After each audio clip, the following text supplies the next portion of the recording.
샬롬, 하나님께서 허락하신 오늘 우리 하루의 삶에 풍성하신 하나님의 사랑과 부활하신 예수 그리스도의 능력과 은혜 그리고 성령의 충만하심이 함께하기를 기도하고 축복합니다. 함께 읽고 묵상할 말씀은 갈라디아서 1장 11절 말씀입니다.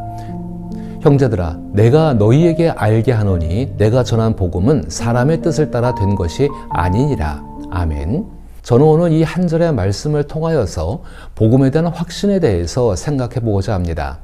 갈라디아서 1장 10절부터 2장 21절까지는 바울이 직접 자신의 이야기를 통해 복음에 대한 간증을 전하는 부분입니다. 이 말씀을 읽으며 복음에 대한 바울의 확신을 되새겨보는 것은 우리의 영혼에 큰 유익이 될 것입니다. 우리 기억 속에 가장 오래 남아있는 사건은 무엇일까요? 대개 그 기억은 깊은 고통과 그 고통에서 벗어난 경험과 밀접하게 연결되어 있다고 생각합니다. 예를 들어 본다면 군 생활이 매우 힘들었던 사람은 대부분의 이야기를 군 생활과 연관 지으며 자신이 그 어려움을 잘 이겨냈다는 사실을 간직합니다. 어머니가 자녀를 생각할 때 가장 많이 떠올리는 기억은 아이를 낳을 때 겪었던 고통과 양육 과정에서의 힘든 순간들입니다. 그럼에도 불구하고 자녀가 건강하게 자라 자신의 역할을 잘 해낼 때 큰 보람을 느끼기도 합니다. 그렇다면 우리 영혼이 구원받은 것에 대해서는 어떻게 생각할 수 있을까요? 만약 자신의 영혼이 겪었던 고통과 그 고통에서 벗어난 경험이 있다면 그러한 간증은 진정성을 지닐 것입니다. 그런데 바울의 간증은 한 걸음 더 나아가 영혼의 생사와 직결된 복음에 관한 것입니다. 그는 복음 자체가 타협을 허락하지 않는다는 점을 분명히 말합니다. 바울이 언급하는 다른 복음이란 곧 우리를 부르신 하나님을 떠나는 것을 의미하며 그것이 복음이 아니기에 정죄를 초래한다고 강조합니다. 바울이 이처럼 강경하고 엄격한 태도를 취하는 이유는 복음의 변질이 매우 위험하고 중대한 문제이기 때문입니다. 예수 그리스도를 올바로 아는 일, 복음의 진리, 그리고 영혼에 관계된 영혼의 영원한 운명이 복음에 달려있기 때문입니다. 이러한 바울의 말은 다른 주장과 대립하기 위함이 아니라 예수 그리스도와 복음 그리고 하나님의 백성을 깊이 사랑하기 때문입니다. 예수 그리스도의 고통이 하나님과 하나님의 백성을 향한 사랑에서 비롯된 것처럼 바울 역시 같은 마음을 품고 있습니다. 이처럼 바울의 태도는 우리가 복음을 있는 그대로 소중히 믿는 이유이기도 한 것입니다. 앞서 언급한 바와 같이 갈라디아서 1장 10절부터 2장 21절까지는 갈라디아서를 기록한 바울 자신의 이야기를 담고 있습니다. 바울이 예수 그리스도를 통해 구원을 받기까지의 과정은 사도행전에서 3차례나 걸쳐 상세히 언급됩니다. 바울의 회심과 그 경험에 대한 고백은 단순히 사람들에게 감동을 주거나 자신을 드러내기 위한 것이 아닙니다. 오히려 그의 간증은 자신이 전한 복음과 그 복음을 비판하는 이들의 주장을 논리적으로 반박하는 데 목적이 있습니다. 이를 통해 바울은 놀라운 은혜의 하나님께 우리의 시선을 집중시키고자 합니다. 바울이 자신이 어떻게 예수님을 따르는 제자가 되었는지, 다시 말해 예수님께서 어떻게 자신을 제자로 삼아 주셨음을 말하고 있는 것입니다. 이러한 이야기를 전하는 이유는 이미 7절에서 살펴본 것처럼 어떤 사람들이 바울과 바울의 복음과 복음의 메시지를 공격하고 있었기 때문입니다. 그래서 바울은 복음과 복음의 메시지를 지키고 보호해야 했던 것이었습니다. 첫째, 바울은 자신의 묵상과 논리적 사고를 통해 자신이 전하는 복음과 복음의 메시지에 도달했다는 주장을 반박합니다. 이는 내가 사람에게서 받은 것도 아니요 배운 것도 아니요 오직 예수 그리스도의 계시로 말미암은 것이라.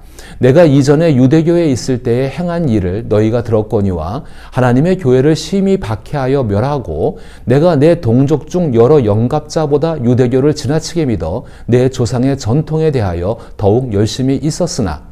바울은 본인이 13절에서 말하는 것처럼 회심하기 전까지 교회와 기독교를 심히 대적하며 멸하려 했던 인물이었습니다. 그에게 복음은 깊은 숙고나 토론, 점진적인 수정 과정을 거친 결과가 아니었습니다. 바울의 복음과 복음의 메시지는 그의 개인적인 사고에서 나온 산물이 아니라 오히려 회심 전 그가 추구하던 삶과는 정반대의 것이었습니다. 그리스도인이 되기 전에 바울은 예수 그리스도를 매우 격렬하게 박해하였으며 기독교 순교자들의 신앙과 확신을 보았음에도 불구하고 전혀 흔들리지 않았습니다. 이러한 경험은 그의 회심이 단순한 변화가 아니라 직접적인 계시를 통해 이루어졌다는 확실한 증거입니다. 사도행전 9장 1절부터 9절에 기록된 역사적 사실에 따르면 부활하신 예수님께서 직접 바울을 찾아오셔서 만나 주셨습니다. 바울은 환상이나 꿈을 꾼 것이 아니라 예수 그리스도께서 실제로 바울이 살고 있는 시간과 공간에 임재하신 것입니다. 바울의 일행 또한 예수님의 임재를 분명히 인식하였습니다.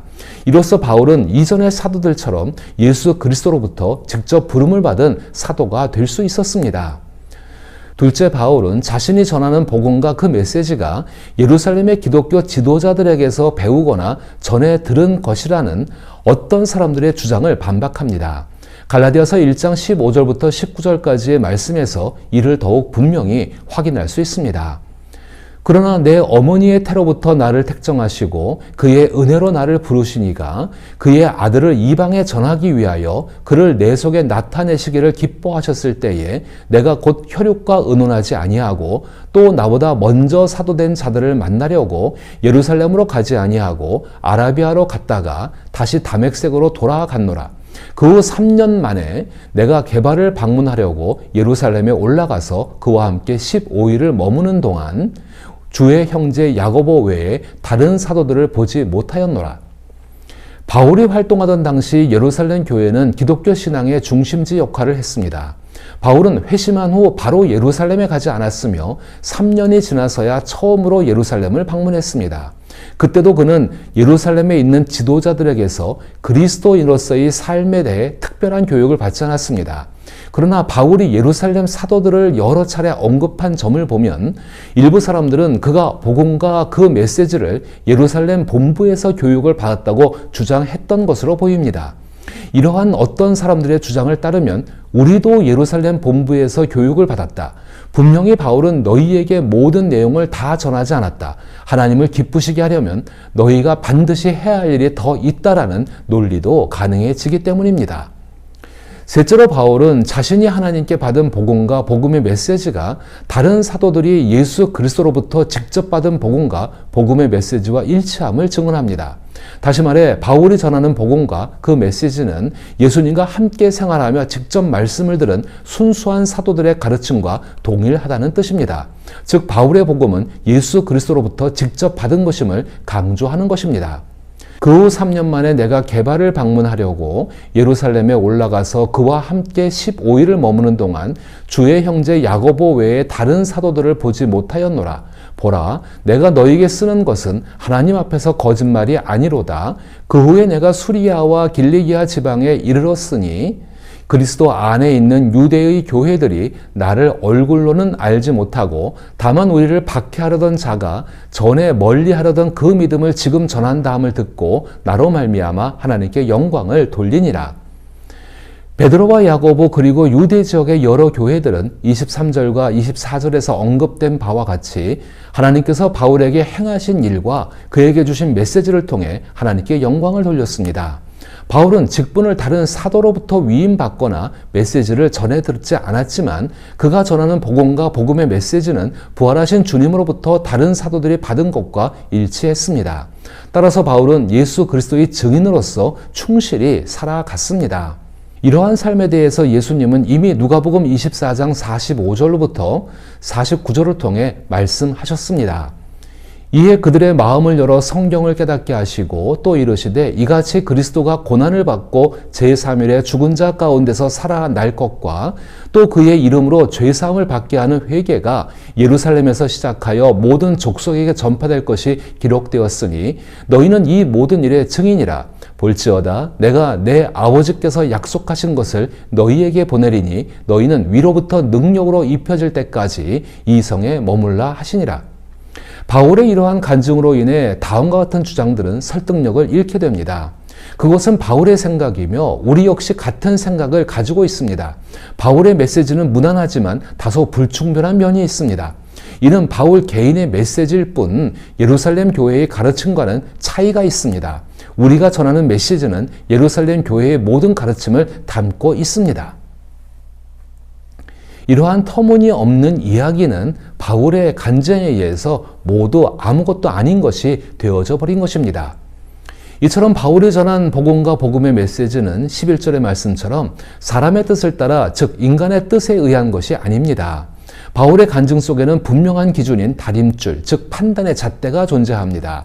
그것은 교회가 성경을 판단하는 것이 아니라 오히려 성경이 교회를 판단해야 한다는 원칙입니다. 교회가 성경의 기초나 창시자가 아니라 성경이 교회의 기초이자 창시자라는 사실입니다. 교회와 그 안에 존재하는 모든 질서는 신자들의 평가를 받는 것이 아니라 성경에 의해 판단되어야 합니다.